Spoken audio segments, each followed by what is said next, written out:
Welcome to the Diva Speaks Relationships Talk Show. Welcome, welcome, welcome. I'm super excited to have you back. We are together once again for a brand new series. That's right, a brand new series. I'm so excited to be sharing this with you. Welcome to the Diva Speaks Relationships Talk Show. My name is Angela Patarial, and thank you for checking in, stopping by, and checking out the show. If you haven't had an opportunity, grab a couple of your friends, let them know that you are about to tune in to a brand new series of the Diva Speaks Relationships Talk Show. So thank you for stopping by. I am so excited. And if I haven't had a chance to say the happiest of New Year to you so far, Happy New Year. I hope that your year is going phenomenal. And if it's not, we still got a little bit more time to get it right before the end of the year. And before you know it, we'll be bringing in another year. Yes. I want to thank you to all of my loyal supporters, those of you who have been rocking with me since day one. I want to thank you, those of you who are just now discovering my social media platforms and my television shows, my channels, and you've been supporting. I thank you for your support. There's a lot more in store and there's a lot more to come. Amen. Yes. If you haven't had a chance to check me out on social media, make sure that you do so. You can find me on YouTube, okay, TikTok, Instagram, and Facebook. No matter which one of those platforms that you find me on, it'll direct you or give you a link somewhere on the page, whether it's a video, something that I'm posting, it'll point you in the direction of all the social media platforms that I am on. And so you can stay tuned and stay connected because I need you to do so. I'm not sure where you are watching this show from, but if you haven't had a chance to add the Diva Speaks Relationships Roku channel to your Roku device, make sure that you do so tonight. I'm excited and pleased to announce that if you don't have a Roku television, but you do have a Fire Stick through Amazon, I have a channel over there. Yes, the Diva is constantly expanding and there's more to come, okay? Add my channel. If you don't have Roku, or if you got Roku and you got a Fire Stick because you got it like that, make sure that you find my channel on Amazon Fire and connect with me over there. It's Diva Speaks Relationships TV. Also, my contract is nearing its end for the Now Television Network and the satellite channels, the 7 of them that I have been ministering on. You still have time to check it out. I do believe that I may have a couple of more weeks. I'm not sure how that's going to go, but it is run its course. So for now, you can still catch Diva Speaks Relationships Ministry on the Now Television Network. I do believe I could be standing in error, but you know what? If you can't find it over there, baby, always come home to Diva Speaks Relationships Roku channel because my content is always on my channel if you can't find it anywhere else. Okay. So check it out every Thursday at 5 a.m. Eastern Standard Time. You can find the Diva Speaks Relationships Ministry airing over on the Now Television Network and Intel Satellite Television. Yes, you can.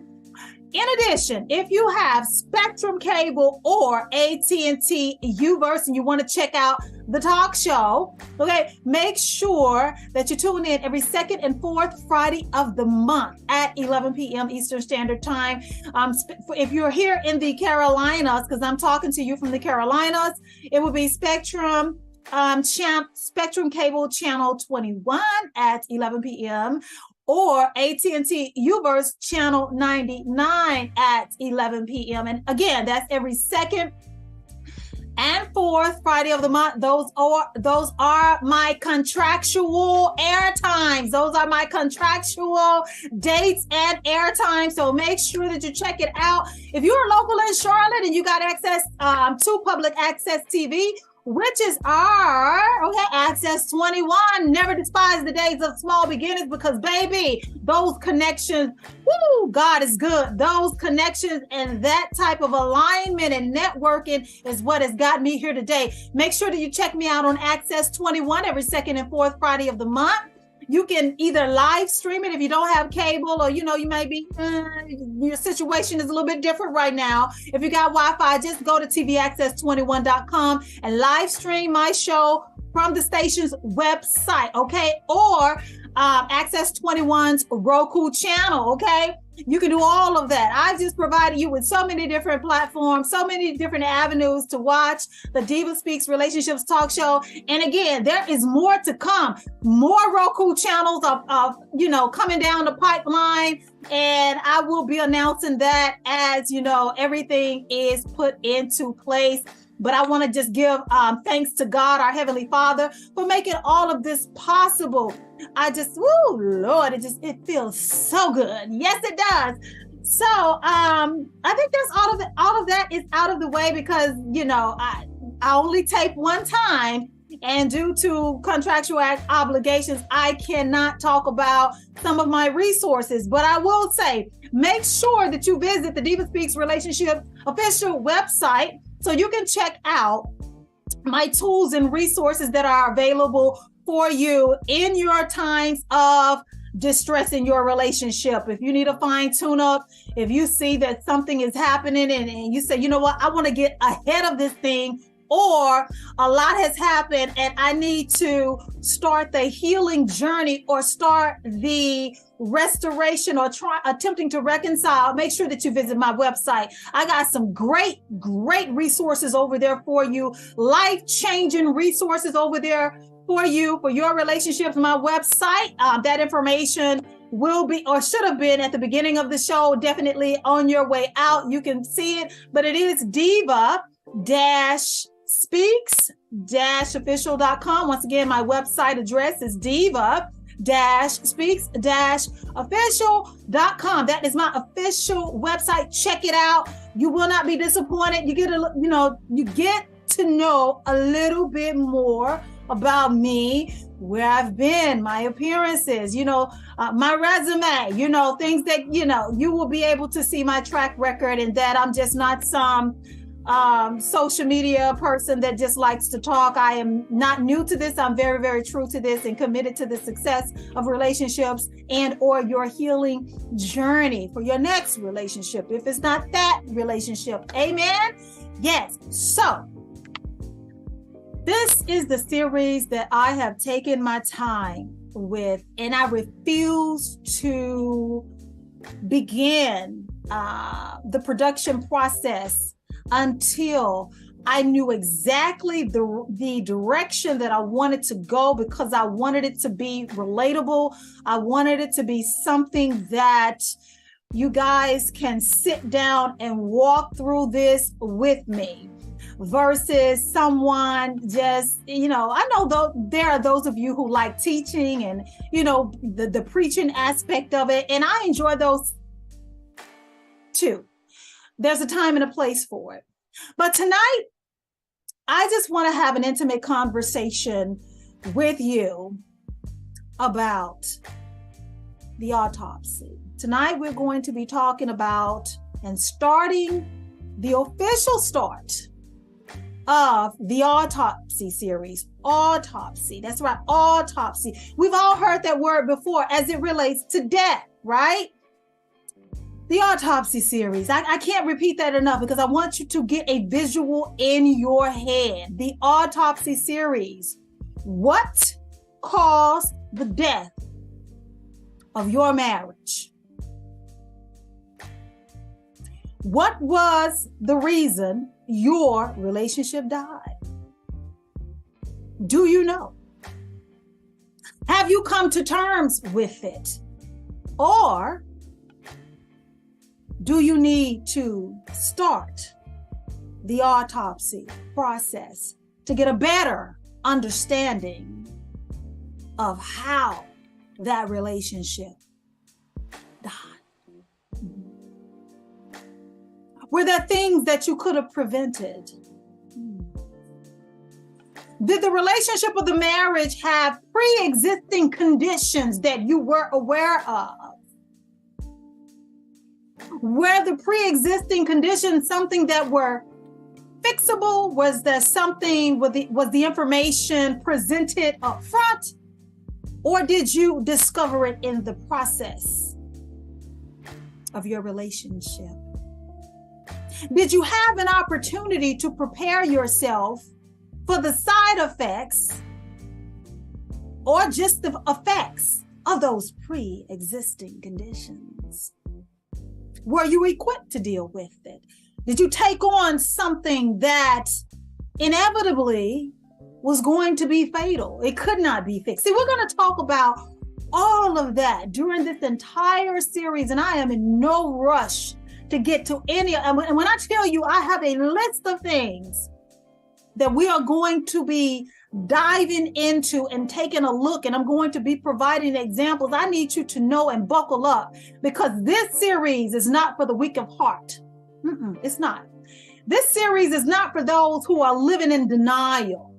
This series is not for those who are used to social media influencers or social media stars who come on the camera for a good 3 minutes and say something that speaks to your spirit and pop, pop, pop, pop, and then they're gone without leaving you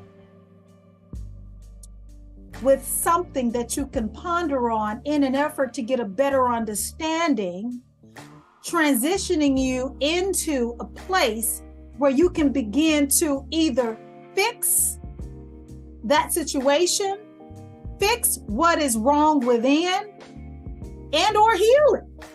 Not just someone saying something spicy, something that sounds good, and then go. It sounds good, but does it motivate you to do the work? Does it motivate you to get a better understanding of the role that you played in the demise of your relationship? Does it motivate you to change? Does it inspire you to want to do better? And last but not least, does it invoke feelings of, I might can salvage this thing because now I see where we started to lose the pulse in the relationship. That's what this series is, okay?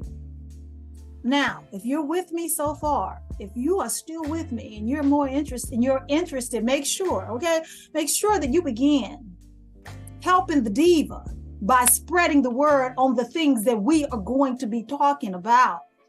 So when I was in preparation for this series, I thought of a movie that we were all, and I say we all, I mean collectively, we were all applauding when it came out a few years ago. We were all like, oh, this is a good body of work. And when I thought about the name, The Autopsy, this movie came to mind. But for those of you who are not quite making the connection yet, before we talk about this movie, you do know that when an autopsy is performed, there's usually a question mark over the reason for the death of a person. Or law enforcement and or the family is concerned that there may be foul play or there could be other contributing factors to the death of said person. So they perform an autopsy to get very specific details as to why this individual is no longer living. When the professionals perform the autopsy, they go through a series of different tasks in order to pinpoint what this particular person died of. Was it natural causes? Was it foul play? Was it self-inflicted? Could it have been prevented? I mean, it's a host of things that they are either trying to eliminate and or pinpoint. That's what I think of when I think of an autopsy. And they have so many shows on the ID network that are dedicated to helping law enforcement solve crimes. Especially, when we talk about the ID network, especially the series Snapped, when they get to digging and finding out, when this person did something to that person because the relationship wasn't going in the direction that they wanted, and it's usually the woman, it's called snap. When they start digging and digging, oh, such and such didn't die like she said, or led us to believe, or wanted us to believe, because the autopsy shows, you get it? So back to this movie, guys. Do you remember the movie by Tyler Perry, the movie Acrimony? The movie Acrimony. Very good body of work by Tyler Perry. To me, one of my favorites outside of The Family That Prays. I mean, this particular movie really had a lot of layers to it. And I remember at the beginning of the movie, there was the definition of the word acrimony. And let me read it for you. Acrimony, anger and bitterness. Example of acrimony in a marriage, full of anger. The arguments are full of anger and bad feelings, being nasty with each other. That's what acrimony basically means, full of anger, resentment, bitterness, all of that. So just to walk you back through it, and there may be a small percentage of people that come across the show that have not seen the movie. The movie starts off, there are three sisters. They're very, very tight. And the death of the mother causes them to bond at one point. One of the sisters at an early age got involved with a guy while she was in college. While she was in college, there were signs. There were signs that there was, some growing up that needed to be done. She caught him cheating with a girl, and she had this fit of rage that she allowed to consume her.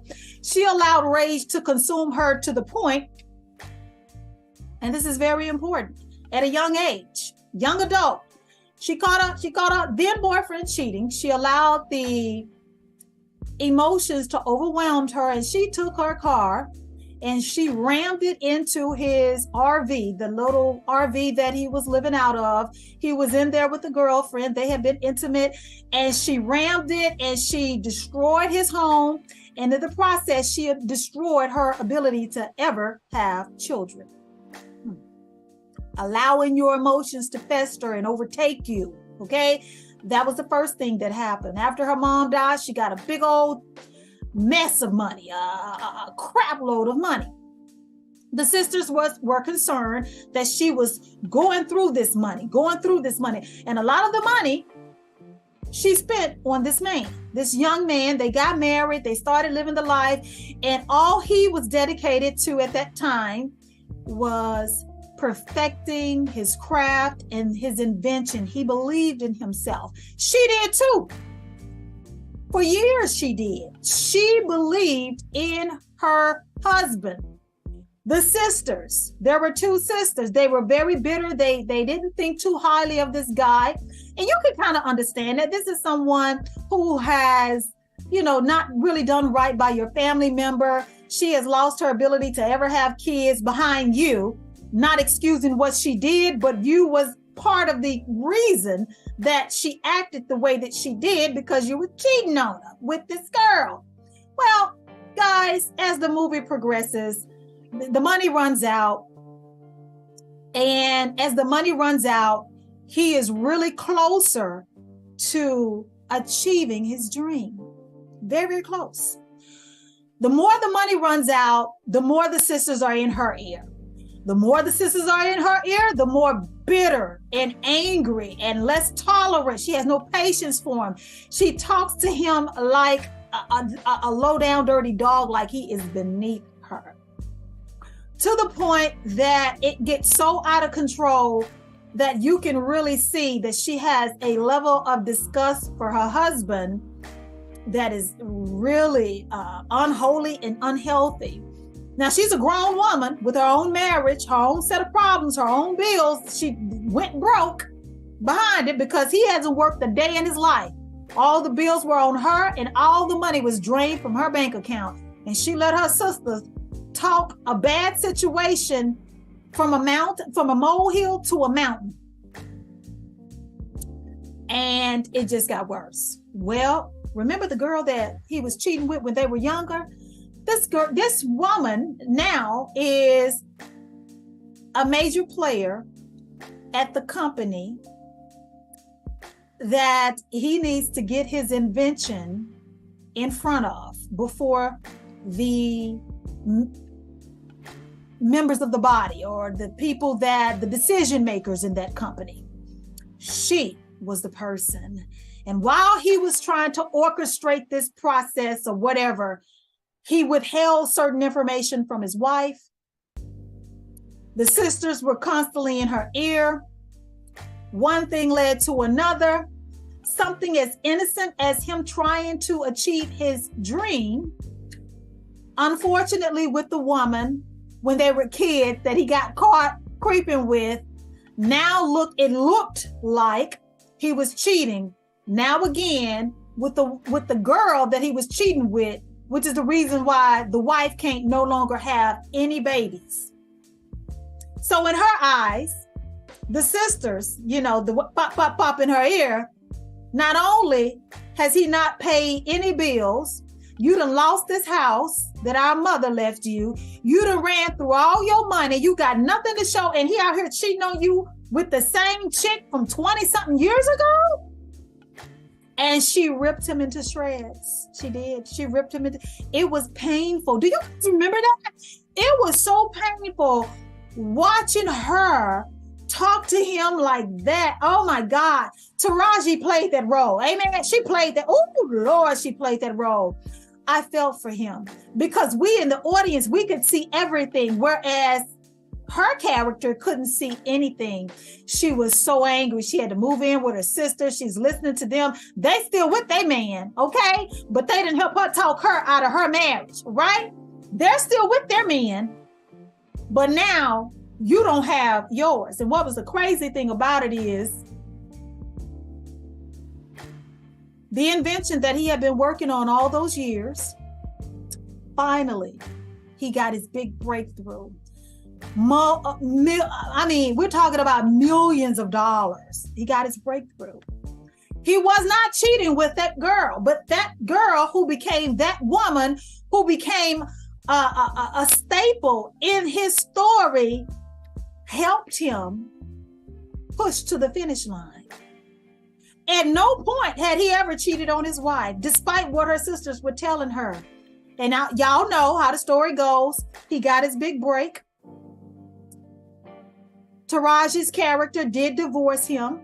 He tried to win her back. He really did. He tried to win her back. He wanted her back. He wanted her back, but she was too blind to see what role she was playing or the things that she allowed to happen to get her to the point that she was in then. This man showed up at her job and wrote her a check for a good, healthy amount. She wasn't broke. She didn't even have to work at that point. And then she had her light bulb moment. Then she started to realize you was listening to the wrong people. Then she started to realize their marriages wasn't all that anyway. Then she started to realize what she had in her husband. But you know what? It was too late. Then she became obsessed with trying to get him back, okay? Now she's obsessed with trying to get him back, fixated on the new chick, blaming the new woman for stealing her life when, baby, you handed that away. You literally gave that man away. She literally drove herself crazy and looked like a total nutcase, all behind a bad decision to listen to the wrong people about her marriage. And I've talked about this on my shows, especially on the ministry channels, protecting your relationship. And I've been communicating for quite some time. We have to be protective of our relationships, especially when we're going through our seasons of struggle, or you may call it a storm, when things are not right. And, that happens to us all. Don't be ashamed. And you ain't got to say, that don't happen to me. It does. It happens to all of us. No one is exempt. Okay. But you got to protect. You can't be venting to everybody. You can't be sharing with everybody. I say this all the time, even with the best of intentions, family members can really give you some bad advice or get in the way, and the enemy can use them to be the entry point into your relationship, okay? To begin to cause even more problems and stir the pot. And I remember watching that movie, even then thinking, you're the reason that you don't have him anymore. You are the reason you don't have that husband anymore. You stop believing in that man because of what somebody else told you, because of a seed they planted in your head, and you allowed them access to you. That's one thing. But when you allow them to talk down on your husband, that was another thing. And you allowed that, and that seed took root in you. And you mistreated that man and mishandled that man throughout that entire process. He did everything he said he was going to do, even when he didn't even have to. He came back and paid you back every dime and made sure that the house that you lost, believing in him at the time, he bought that house back and gave it back to you. Gave you a check, handed you a bouquet of flowers and said, thank you. But it was too late. I gave that example as a segue into the series. And I want to ask those of you who may have connected with that now that I brought that back up to the forefront of your mind and now it's fresh. Could you, at some point, be guilty for the death or the demise of your relationship, of your marriage? You may not be 100% at fault, okay? Let's be clear. I'm not pointing the blame.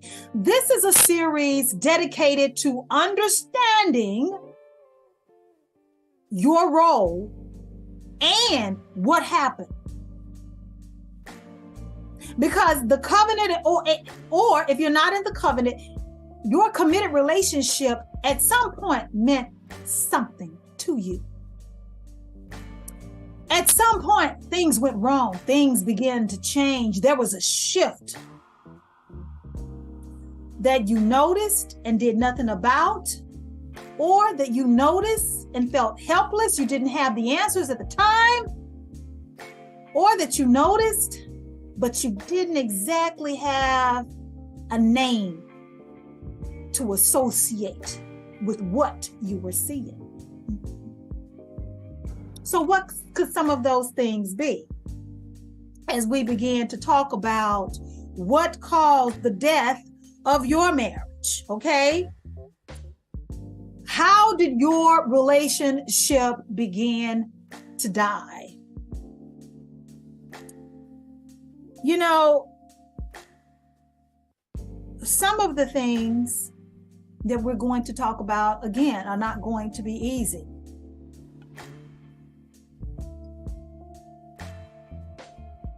We're going to start with ignoring the check engine light. Mm-hmm. Ignoring the red flags. Mm-hmm. That was the start of the death of your marriage or your relationship. Get honest with yourself. Were there some things now that you look back? Because hindsight is 20/20.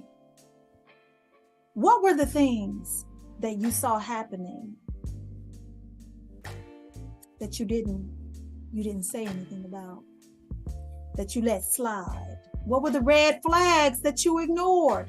What things were going on that you didn't say anything about, either for the sake of keeping the peace, for the sake of not wanting to turn a bad situation worse, not wanting to have another argument, or simply maybe because you was doing your dirt, or because you know that you had some things going on in the relationship or the marriage that were not quite right. So you felt as if you had no right to point out certain things that you know wasn't right.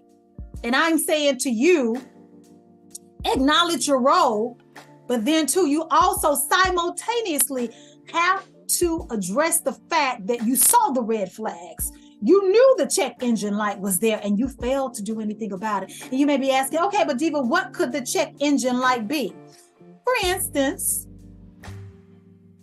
knowing that you're not spending enough time together, knowing that your spouse or your significant other is finding reasons not to be at home, or this could be you working late, finding reasons to work overtime, or lying about working late, finding excuses to do things without you.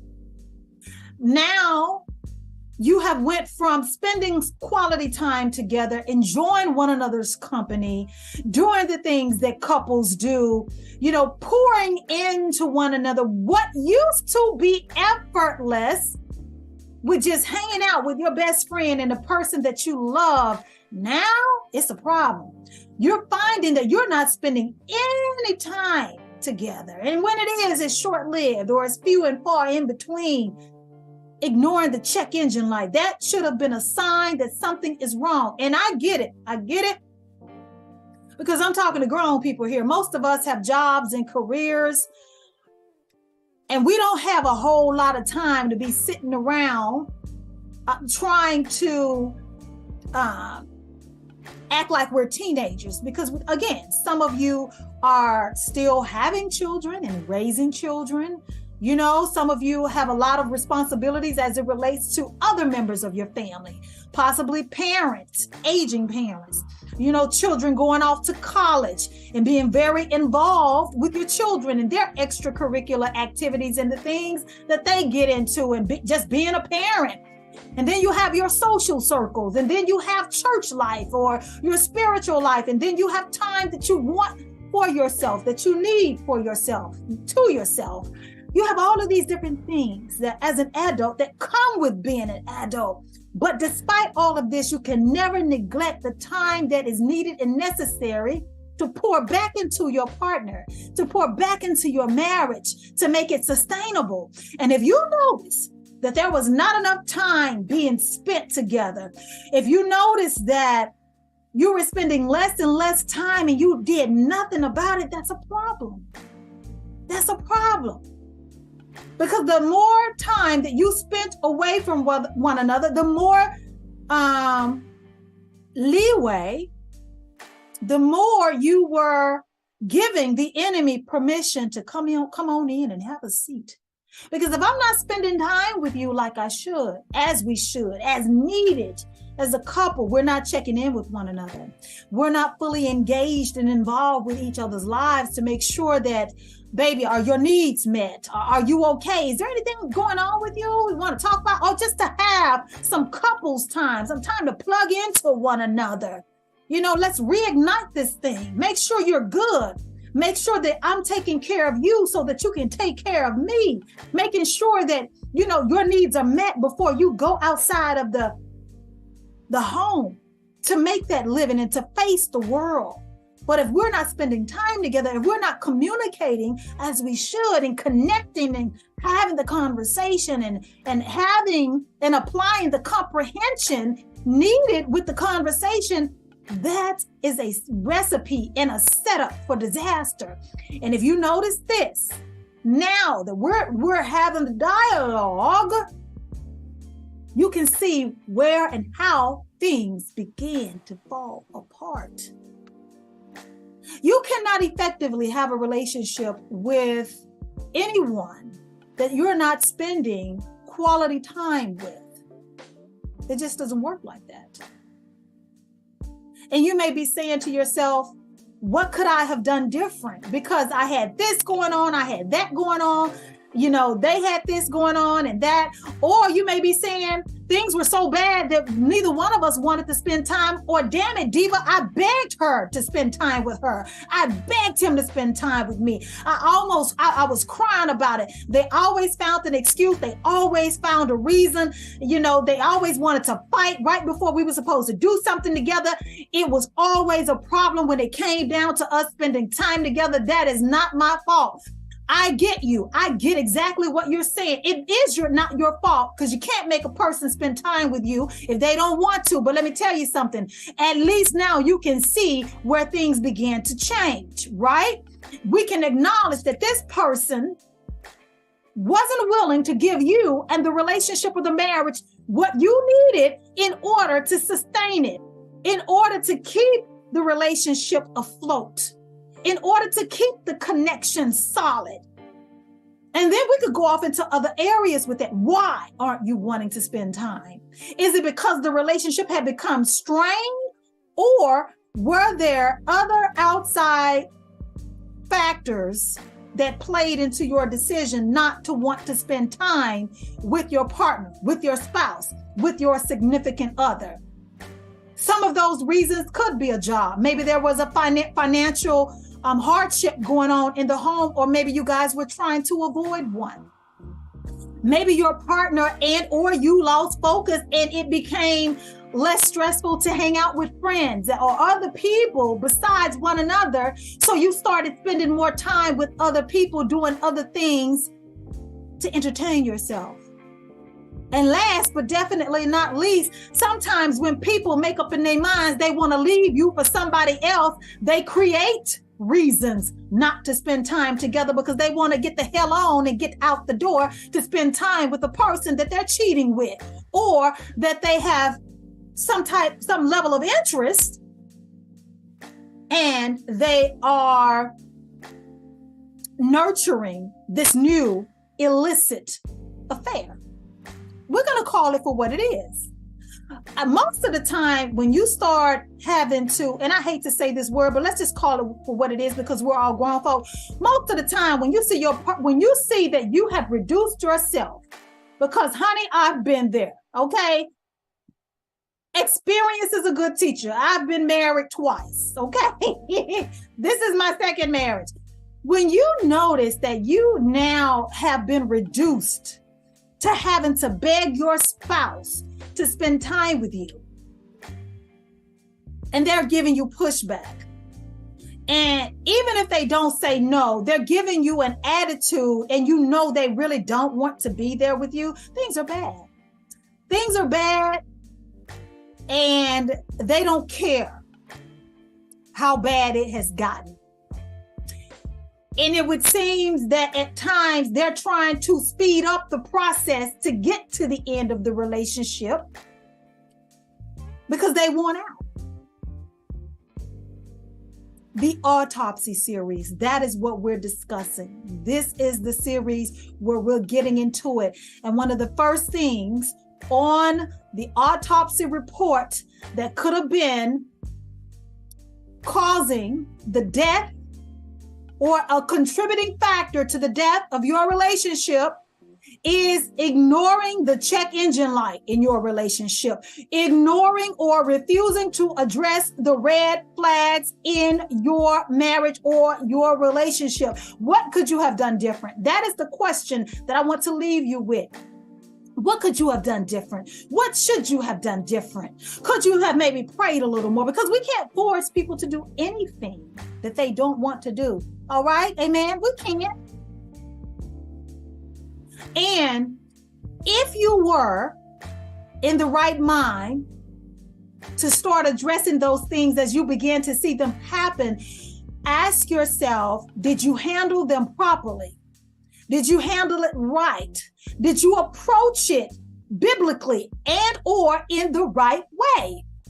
Was your approach one that compounded the problem, or definitely was a step in the right direction, but you were met with rejection?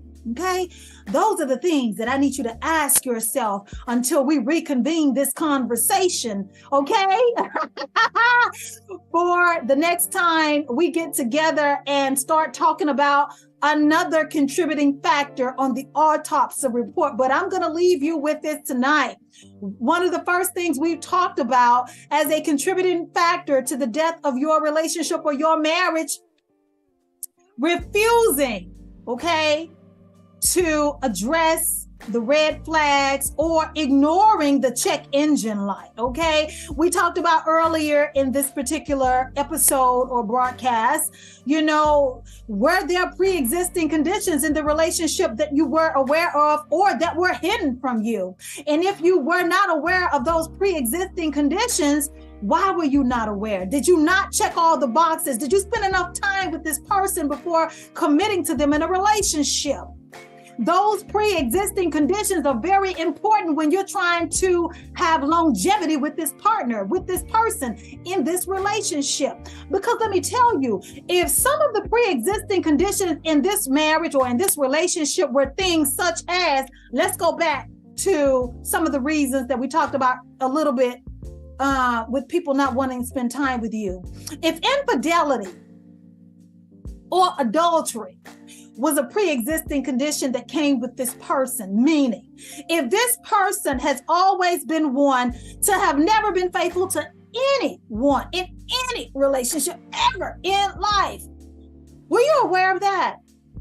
Were you aware that being monogamous was not this person's strong suit? Or were you delusional in thinking that this person was going to make this change, miraculous change with you? Did you see potential versus the reality of this person? Looking at the track record, if this person has been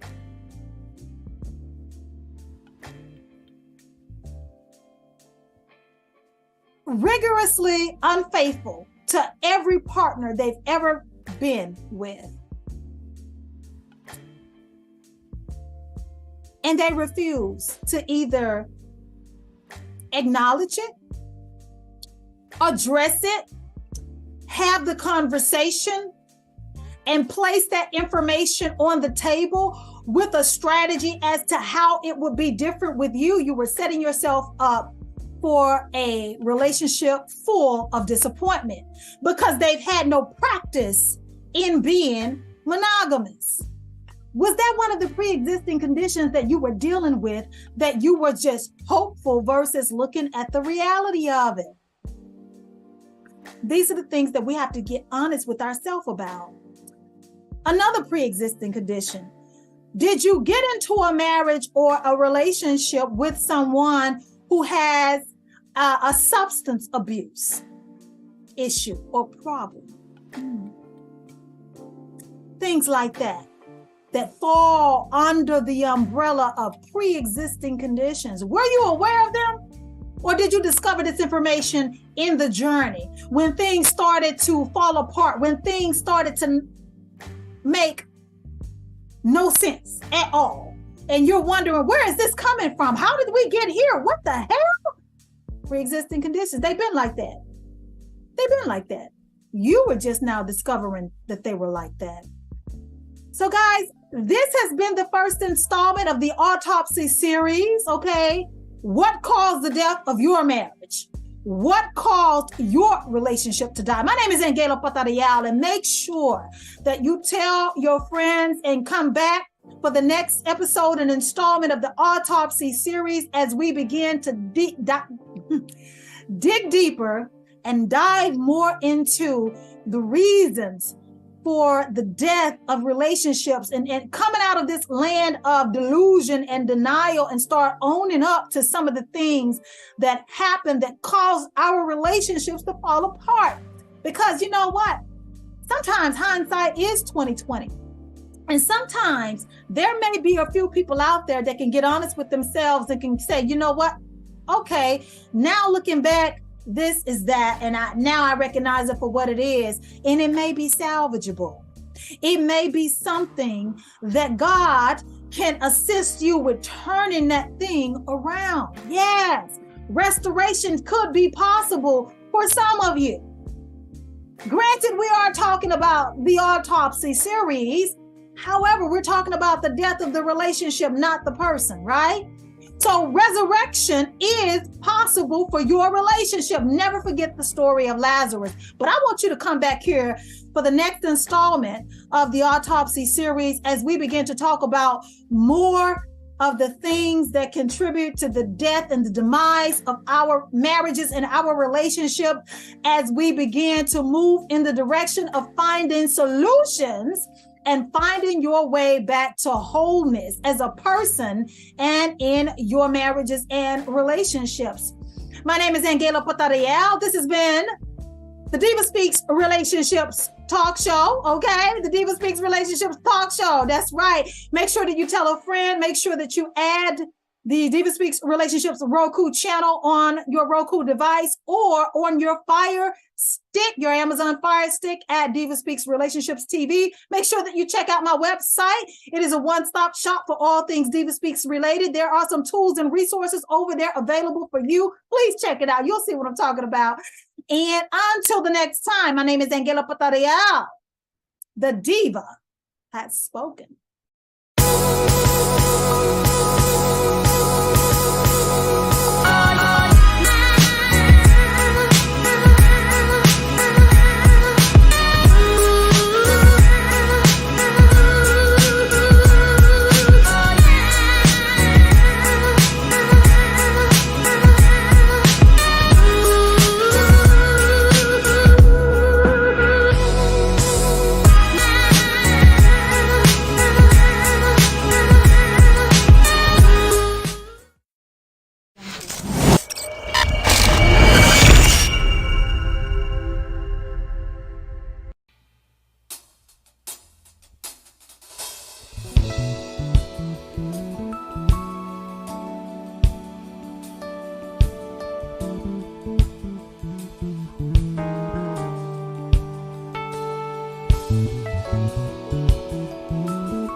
My heart and my soul, yeah.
my heart and my soul.